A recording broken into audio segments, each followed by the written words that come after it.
Well, Vancouver police have arrested 3 people and seized toxic drugs as they target organized crime activity in the downtown Eastside. The VPD say a 6-week investigation has led to targeting an organized crime network that had taken over a building meant for low-income residents. Sergeant Steve Addison joins me now. Good afternoon.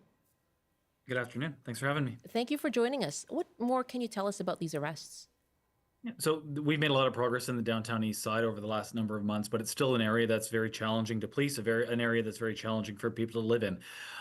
One of the areas where we continue to have problems is this area around Carroll and Hastings Street. It's for those of you who don't know, it's about a block away from Main and Hastings, right at ground zero of the downtown east side, and it still is the location where we have the highest frequency of violence in the entire city of Vancouver. Much of that violence, disorder, the criminal activity that we have is centered around one particular location, which is a high-rise residential building that is intended for low-income residents of the downtown east side.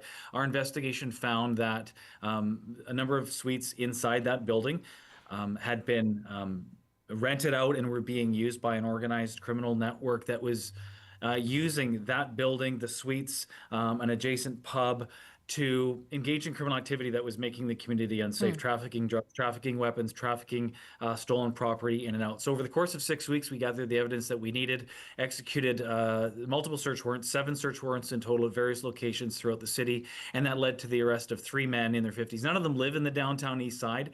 They're the kind of people who are coming into the downtown east side to engage in criminal activity, really preying on the poor and the vulnerable people who live there. So positive outcome to our investigation. Charges have not been laid at this point. We're continuing to investigate, but we fully anticipate that charges will be forthcoming in the future.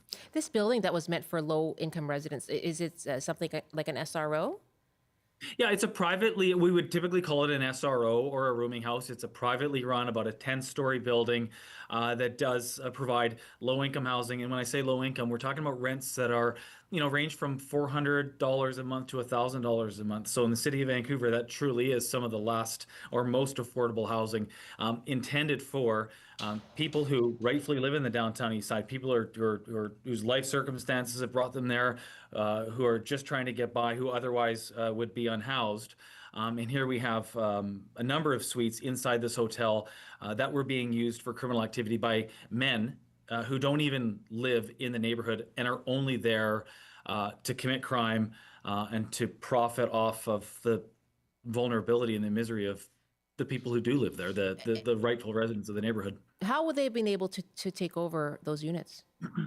We believe they were renting the units in the building. Right. There are no checks and balances as to who's actually going to move in there to ensure that they are low-income residents.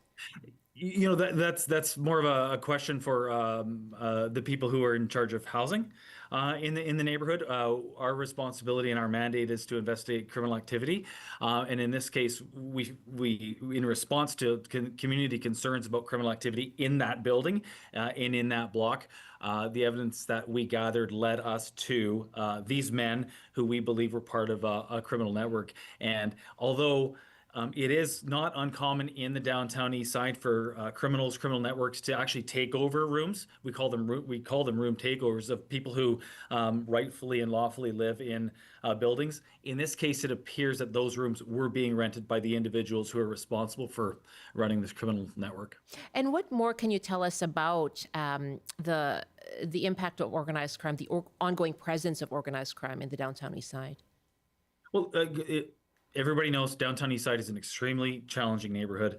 Over the last 8 months, we've been running a task force. We call it Task Force Barrage, and it's a dedicated police operation designed to suppress violent crime, to root out organized crime, to make the streets safer for the people who live there. And we've made a lot of progress through high visibility policing, more officers on the street, targeted enforcement like what we're talking about today, and other investigative methods.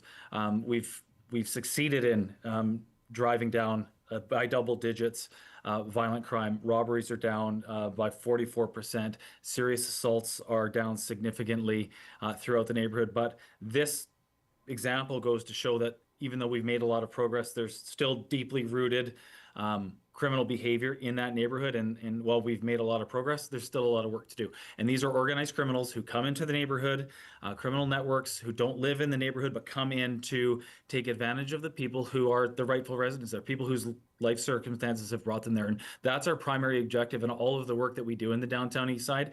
We realize that it's a neighborhood that is, by and large, full of people whose life circumstances have brought them there, who are struggling to get by, whether it be with substance use disorders, mental health issues, poverty. And our focus, our primary policing focus, is to help them reclaim that neighborhood from people who for far too long have been able to come in and take advantage of them through criminal activity. And that's just it. So given, right, the residents there, how are you ensuring that task force barrage, the presence of it, the ongoing investigations are not making those residents feel targeted themselves?